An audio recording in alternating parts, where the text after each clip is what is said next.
dia, meus irmãos, a graça e a paz. Vamos abrir a palavra do Senhor, Colossenses capítulo 2.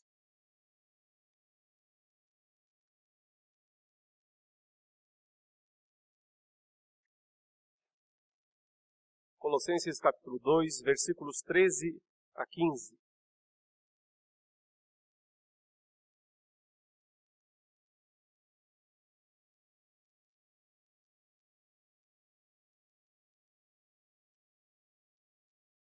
Colossenses 2, capítulo 2, versículos 13 a 15. A propósito aí dos 497 anos da Reforma Protestante, que aconteceu há alguns dias atrás. Quero falar um pouco hoje sobre justificação pela fé e a relação disso também com o tema que eu tenho abordado nos últimos tempos aqui, que é a nossa luta espiritual. O tema, portanto, da minha mensagem nesta manhã é como Jesus calou os nossos acusadores, como ele, nos justificando pela fé, retirou toda a condição legal de acusação por parte desses acusadores espirituais que eram contra nós e que hoje não tem mais nenhum poder, nenhuma condição de nos acusar diante de Deus. Nós fomos justificados pela fé. Assim diz a palavra de Deus. E a vós outros que estáveis mortos pelas vossas transgressões e pela incircuncisão da vossa carne, vos deu vida juntamente com ele, perdoando todos os nossos delitos, tendo cancelado o escrito de dívida que era contra nós e que constava de ordenanças, o qual nos era prejudicial, removeu-o inteiramente, encravando-o na cruz. Despojando os principados e as potestades, publicamente os expôs ao desprezo, triunfando deles na cruz. A doutrina da justificação pela fé foi o próprio coração da Reforma Protestante que aconteceu no século XVI. Mas o que significa ser justificado pela fé? Antes de tudo, a palavra pressupõe a existência do pecado.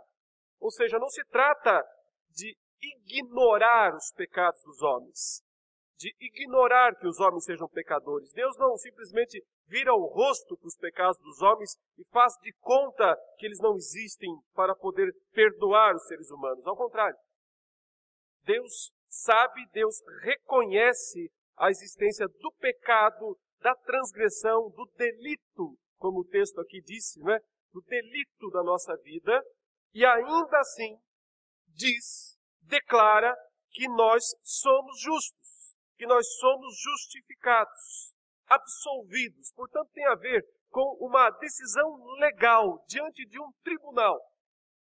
Como se um culpado, reconhecido como culpado, há provas cabais da culpa, porém, no final, após o término do julgamento, é dito inocente. Portanto, é algo paradoxal, sem sombra de dúvida. Mas a questão é, como e quando alguém é justificado? Em que momento? E aqui é que estava, lá no século XVI, a grande diferença entre a visão reformada e a visão romana da justificação pela fé. Segundo a tradição romana, católica, uma pessoa seria declarada justa no final da sua vida, se ela fizesse uso dos recursos proporcionados pela igreja. Então, cumprindo os sacramentos, obedecendo às ordens eclesiásticas, no final da sua vida, se a santificação de fato aconteceu, e eles diziam que a santificação é pela graça, ou seja, a graça de Deus capacita o pecador a não pecar mais, para que lá no final da sua vida, tendo cumprido, tendo usufruído de todos os direitos das ordens eclesiásticas, então ele seria declarado justo. Assim, Roma dizia, sim, nós somos salvos pela graça, mas é por uma graça que transforma o pecador a cada dia, a cada dia, a cada dia, para que lá no final da vida, antes de morrer, ou mesmo na hora da morte, ele seja então declarado justo ou justificado.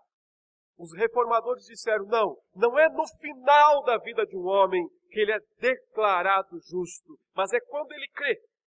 No momento em que ele crê na salvação que foi conquistada para ele através de Cristo Jesus, nesse exato momento, Deus o declara justo, Deus o declara salvo, absolutamente isento de qualquer penalidade que possa decorrer dos seus pecados. Ele está, portanto, declarado justo diante do tribunal de Deus. Por isso, os reformadores chamavam isso de justificação forense. O termo forense tem a ver com tribunal, o fórum, diante de Deus, naquele grande supremo tribunal, onde Deus declara pecadores ou culpados. Os que creem e que foram perdoados, portanto, por causa do sangue do Cordeiro, são imediatamente declarados justos diante de Deus. O reformador João Calvino tinha uma frase célebre sobre isso. Ele diz o seguinte: justificado é aquele que não é tido na conta de pecador, mas de justo. E por esse título se posta firme diante do tribunal de Deus, onde todos os pecadores se prostram abatidos. Ou seja, aquele que é declarado justo por Deus ficará em pé diante do tribunal de Deus. Há uma figura lá no livro do Apocalipse em que, quando no sexto selo se descreve as grandes destruições que virão no futuro, é dito, chegou o grande dia da ira de Deus e do Cordeiro. E quem é que pode ficar em pé na presença dele?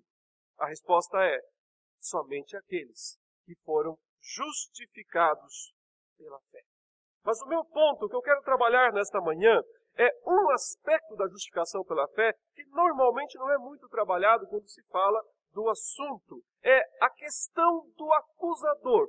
Sim, porque se há um tribunal, há um juiz. Sabemos que há um pecador, nós, os pecadores, Adão e todos os seus descendentes. Sabemos que há um advogado, Cristo Jesus, aquele que nos defende pelo seu sangue. Mas também há um acusador. Há alguém postado nesse tribunal com a função de exigir que a lei divina se cumpra sobre nós. Isso significa nos condenar. Isso significa nos lançar para um lago que arde com fogo e enxofre, a saber, a segunda morte. E um ponto importante nesse assunto é como o Senhor Jesus calou esse acusador. De que maneira ele simplesmente o silenciou para que se cumpra, então, Romanos 8:33, que diz, quem intentará acusação contra os eleitos de Deus? Essa pergunta já pressupõe, ninguém mais pode fazer isso. Acabou. Havia um acusador, mas ele perdeu o seu cargo, ele perdeu o seu poder de interpor acusação contra os eleitos de Deus. Como nós já estudamos várias vezes aqui, Satanás desenvolvia, principalmente durante o Antigo Testamento, essa função de acusador. Aquele que exigia que o pecador fosse punido. Nesse sentido, ele exercia uma atividade segundo a lei, se beneficiando, digamos assim, da lei, de uma maneira usurpadora. Satanás é o responsável pela entrada do pecado no mundo. Claro, Adão e Eva foram agentes, foram seres livres, eles tinham livre arbítrio. E eles de fato escolheram, mesmo sendo bons, escolheram o mal, escolheram pecar. Coisa essa que os seus descendentes não têm mais, essa liberdade de escolha neste nível. Ao escolher, ao optar pela tentação, por seguir a tentação de Satanás, eles então se tornaram reféns, de certo modo, do poder de Satanás. Mas o próprio Deus, lá mesmo no Éden, já prometeu e já estabeleceu um modo de romper isso. Quando ele disse que colocaria inimizade entre a mulher, seu descendente, Satanás, seus descendentes. Disse que haveria então uma guerra de descendências, através da qual a cabeça da serpente, a cabeça de Satanás, seria esmagada. Isso tudo tem a ver com a questão jurídica, tem a ver com a questão legal, porque se trata da justiça de Deus. Deus não pode simplesmente dizer, eu perdoo o pecador como se nada tivesse acontecido, sem mais nem menos. Deus é justo. Para que o pecador seja perdoado, a conta tem que ser paga. Por isso Jesus veio. Na verdade, ele veio para pagar a nossa dívida, para pagar a nossa conta, a qual nós nunca, jamais poderíamos pagar. Quando Cristo pagou, ou seja, quando ele morreu na cruz, quando ele derramou o sangue do Cordeiro sem defeito e sem mácula, foi nesse momento que ele silenciou, que ele calou toda voz de acusação contra nós. O texto onde isso fica mais claro, na minha opinião, é justamente o que nós lemos, Colossenses, capítulo 2, os versículos 13 a 15. Em todo esse capítulo 2 de Colossenses, Paulo está defendendo a absoluta superioridade e suficiência de Cristo. Porque algum tipo de heresia que mesclava elementos tanto do judaísmo quanto de uma filosofia grega, que os estudiosos pensam que é uma espécie de protognosticismo. Explicando aqui, o gnosticismo que existe até hoje, começou lá por volta do século II, se fortaleceu bastante no século III. Basicamente, essa filosofia religiosa dizia que uma pessoa alcançava a iluminação espiritual através de algum contato com uma entidade extrasensorial, que poderia ser identificada com anjos ou com demônios. Esses seres espirituais, então, traziam àquele homem, aquele grupo escolhido, um conhecimento maior, um conhecimento superior, que não era alcançável através da letra, mas que só era alcançável através dessa experiência mística. Algum tipo de heresia como esse estava lá entre os colossenses do primeiro século. E junto com isso também, o que é bem curioso, porque essas duas coisas parecem, água e óleo, parecem duas coisas separadas, havia também uma prática de rituais judaicos, como, por exemplo, a guarda do sábado, a observância de certos alimentos que eles diziam que podiam comer, ou que não podiam, a observância das festas judaicas, a guarda de dias especiais. Então, essas duas coisas que geralmente não andam juntas, porque as religiões optam ou por uma ou por outra, ou por um legalismo, ou por um misticismo. Nesse caso, em Colossos, estavam casadas, estavam juntas, andavam juntas, na igreja de Colossos. E gerava um enfraquecimento da obra de Cristo. Ou seja, já não se preocupavam muito em observar o que Cristo havia feito na cruz. E é por isso, então, que Paulo escreve dizendo assim, olha, essas coisas são sombras, essas coisas são inúteis, elas não levam ninguém à verdadeira santidade, elas não levam ninguém à salvação. E ele então mostra a pessoa de Jesus como central, essencial. Um aspecto que provavelmente era o central nessa heresia de Colossos era a circuncisão. Os colossenses não eram circuncidados, porque eles não eram judeus, eram gentios, na sua maioria. Então, o grupo, principalmente do lado dos judaizantes, dizia, precisa circuncidá-los. Se eles quiserem ser verdadeiros cristãos, eles têm que também passar pelo ritual da circuncisão. Paulo, então, explica que, na verdade, os verdadeiros cristãos já foram, sim, circuncidados, ele diz. Mas não a circuncisão da carne, e sim a do Espírito, que é o batismo. Ele diz, através do batismo, vocês foram sepultados com Cristo e vocês ressuscitaram para uma nova vida. E, portanto, embora incircuncisos na carne, que é o que diz o versículo 13, mas vocês agora já são novas criaturas. Passaram, portanto, pelo símbolo do batismo, da velha vida para a nova vida. E neste ato, que é um ato de fé, aconteceu, então, o grande momento da mudança, da acusação em relação a vocês. E aí, Paulo menciona aqui explicitamente um escrito de dívida. Veja, é o que diz o versículo 14. Havia um escrito de dívida. O termo que o apóstolo Paulo usa aqui na língua original, na língua grega, é manuscrito. Ele usa um escrito à mão. Um manuscrito. Como se fosse um pergaminho. Onde ali alguém, à mão, escreveu acusações. Acusações contra o povo de Deus. O que Paulo está falando? Será que ele está falando da lei? Será que a lei é esse manuscrito que tinha acusações contra nós? E que então agora Paulo estaria dizendo que Jesus removeu, Jesus tirou, Jesus destruiu? Eu entendo que ele não está falando da lei. Por uma razão simples, ou por várias razões simples. Porque os termos que ele usa aqui para dizer o que Cristo fez com esse manuscrito não se aplicam à lei. Por exemplo, veja a primeira expressão que ele diz. Tendo cancelado o escrito de dívida que era contra nós. Esse termo, cancelado, literalmente, na língua original, mais uma vez, o significado é riscado, anulado, passou tinta por cima. Portanto, cobriu isso. Estava escrito lá, fulano é culpado disso, fulano é culpado disso, ele precisa pagar por isso. Então, Cristo pegou o escrito de dívida e passou tinta por cima. Ele riscou, ele apagou. Esse é o sentido de cancelado. Ora, Jesus não fez isso com a lei.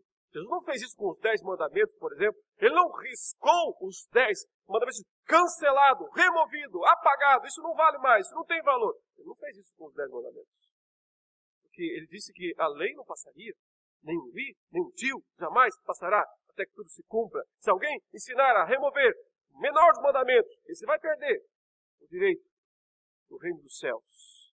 Portanto, eu entendo que não se aplica a lei, mas justamente o uso usurpador que Satanás e seus principados e potestades faziam da lei contra nós. Ou seja, eles usavam os mandamentos da lei para produzirem suas próprias acusações contra nós.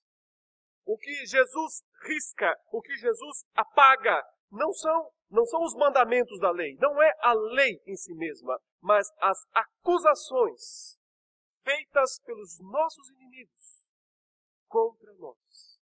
As acusações dos principados e potestades, as acusações de Satanás e seus anjos caídos. Olha, o segundo termo que o apóstolo Paulo usa para descrever o que Cristo fez com esse manuscrito, com esse escrito de dívida, ele diz, removeu-o inteiramente. A ideia aqui é muito boa, porque é isso mesmo que o texto grego quer dizer. Tirou do meio, como se fosse mesmo um empecilho, uma barreira entre nós e Deus. Então, ele estava ali, o escrito de dívida, como uma bandeira no nosso rosto, dizendo, você não pode ser salvo, você não pode desfrutar da vida eterna com Deus, você não pode desfrutar dos benefícios de Deus, você é culpado, você é incircunciso, você só pode ser condenado. São as acusações. Elas estão aqui no meio da estrada, entre nós e Deus. E então o texto de Jesus pegou e tirou do meio do caminho, removeu inteiramente. Ele não fez isso com a lei em si mesma, mas ele fez isso com as acusações que Satanás e seus demônios formulavam contra nós. E o terceiro termo é ainda mais poderoso, porque diz que ele pegou esse manuscrito, esse escrito de dívida que era contra nós, e pregou na cruz, encravando-o na cruz. Pregou com pregos, de uma maneira que seja totalmente anulado, que o que havia nesse escrito de dívida não tem mais valor nenhum. Claro, não havia nenhum papel pregado na cruz. O que havia lá na cruz era um corpo do nosso Senhor, do nosso bendito Salvador, que se esvaiu, que se entregou, que se deixou perfurar com cravos. Porque neste ato ele estava também pregando, encravando na cruz todas as acusações contra nós. Esse é o aspecto maravilhoso da justificação pela fé que nós nem sempre olhamos com muita atenção. Havia uma acusação formal e poderosa contra nós, exigindo nossa morte, exigindo nossa condenação, impossibilitando a nossa estadia eterna com Deus. Mas o Senhor Jesus riscou, apagou, anulou esse escrito. Ele tirou ele do meio do caminho, ele removeu-o do meio da história, para que não mais atrapalhasse nossa comunhão, nosso relacionamento com Deus. Ele cravou na cruz, de uma maneira definitiva, garantindo definitivamente a nossa justiça, a nossa justificação. E, consequentemente, ao fazer isso, há 3 efeitos diretos contra os principados e potestades, que são aqui os termos técnicos, tanto em Colossenses como em Efésios, para descrever Satanás e seus anjos caídos. Há 3 efeitos diretos dessa ação de riscar, remover e encravar na cruz do manuscrito a respeito de Satanás. Estão aqui no versículo 15, veja só, diz assim: e despojando os principados e as potestades, publicamente os expôs ao desprezo, triunfando deles na cruz. O primeiro termo é despojou. Despojar é um termo que pode ser aplicado tanto no sentido jurídico, quanto no sentido militar. E eu penso que tudo aqui no versículo 15 une esses 2 elementos, militares e jurídicos.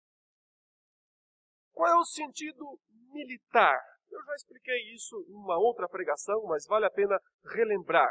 O sentido militar é aquela ideia de um exército, quando vence o outro exército, no caso, o exército romano, com o qual Paulo tinha conhecimento desse exército, das táticas de guerra, usa inclusive em Efésios 6 as armas de um soldado romano para ser uma parábola, uma metáfora das armas do cristão contra os principados e as potestades. Então, quando o exército romano derrotava o exército inimigo, a primeira coisa que eles faziam, os soldados vencedores, era despojar os derrotados. Isso equivalia a tirar todos os bens, tirar as armas, tirar as roupas, deixar os inimigos totalmente nus, para despojá-los da sua honra. Esse é o sentido que Cristo fez, o que Cristo fez com os principados e potestades. Na cruz, quando ele destruiu aquele escrito de dívida que era contra nós, ele tirou todos os trunfos, todas as armas, todo o poder maligno dos principados e potestades. Então, figuradamente, ele os despiu, ele os despojou, os deixou nus. Claro que isso não é físico, nem sequer são seres físicos, são seres espirituais. Ele tirou, portanto, os seus tesouros, as suas riquezas, as suas armas, seu poder. Isso também tem um sentido jurídico, porque quer dizer que, perante o tribunal de Deus, o Senhor Jesus removeu, tirou o poder de acusação desses inimigos. Ele os calou, ele os emudeceu. Tirou o grande trunfo que eles tinham, que era utilizar os mandamentos da lei contra nós. Era nos acusar perante o tribunal pleno da justiça de Deus. O segundo termo que o apóstolo Paulo utiliza aqui é ainda mais forte, porque diz: publicamente os expôs ao desprezo.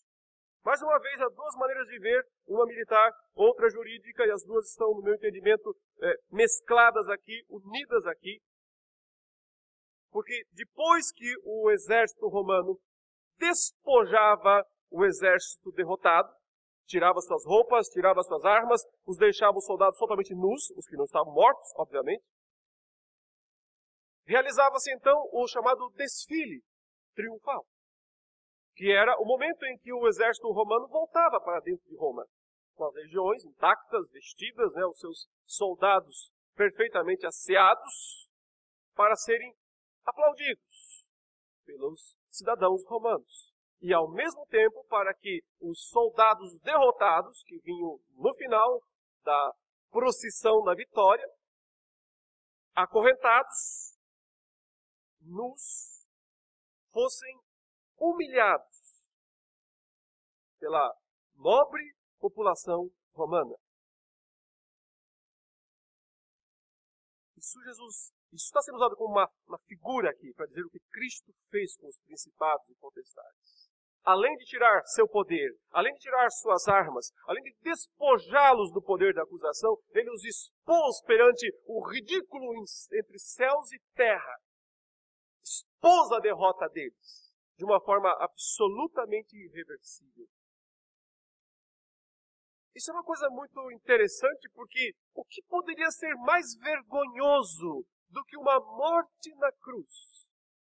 Quer dizer, veja, quem se expôs inicialmente à vergonha foi o próprio Cristo.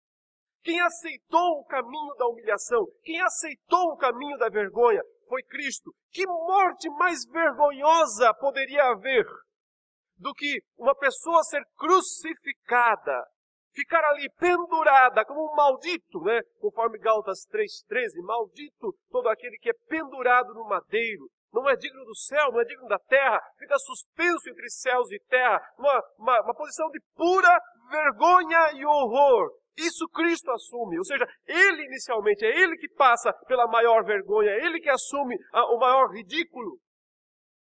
E quem são os autores disso? São os próprios principados e potestades, porque eles são os instrumentos por trás dos homens, que levam Cristo a ser morto, a ser crucificado. O que eles não sabem, e não podiam saber, é que a vergonha deles seria muito maior. Que na vergonha de Cristo, Ele envergonharia os principados e potestades. Ao se expor desta maneira perante céus e terra, ao se expor como um crucificado, o antídoto Jesus estava promovendo para destruir, para expor de uma maneira definitiva os principados e potestades. Isso também é jurídico, ou seja, a ideia do texto é: Jesus ergueu sua voz acima da voz do acusador. O acusador gritava, acusando dos pecados dos homens. Então Cristo levanta sua voz ainda mais alto para defender o seu povo. E ao falar de forma mais alta, mais estrondante, em defesa do seu povo, ele emudeceu, ele calou a voz dos acusadores, mostrando a indignidade deles, mostrando a total falsidade agora da sua acusação. Porque Jesus disse: está pago, está consumado. É essa voz que emudece a voz dos acusadores. Quando Cristo na cruz diz: está pago, está consumado, toda a dívida do meu povo está paga. É nesse momento que os acusadores silenciam. A voz deles é abafada. Eles não têm mais direito, eles não têm mais poder de acusar o povo de Deus. O terceiro termo que o apóstolo Paulo utiliza aqui diz: triunfando deles. Triunfando sobre eles. E aqui é exatamente aquela palavra que descreve o cantar da vitória, cantar um hino de vitória contra os derrotados. O momento máximo da procissão triunfal do exército vencedor é quando Roma rompia num cântico de triunfo, Era um cântico a um Deus, Deus da guerra, um cântico de vitória para celebrar a vitória do exército romano contra os exércitos derrotados. Aqui, Paulo usa essa metáfora para dizer: o verdadeiro cântico de vitória é o da ressurreição. Quando Cristo ressuscita invicto, vencedor da morte, tendo derrotado os principados e potestades, esse é o cântico final. É o cântico do triunfo, porque toda a acusação passou. Semelhantemente, quando Moisés e o povo de Deus atravessaram o Mar Vermelho, logo do outro lado, o que eles fazem? Eles cantam. Cântico de vitória, de triunfo. Essa é a ideia. Passando pela morte,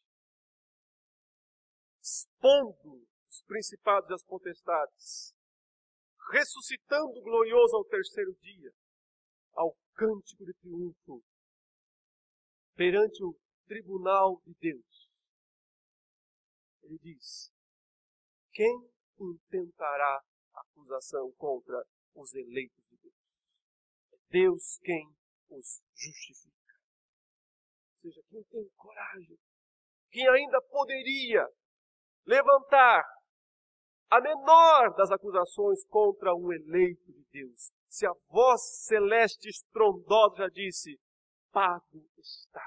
Já disse: inocente é, justificado pela fé.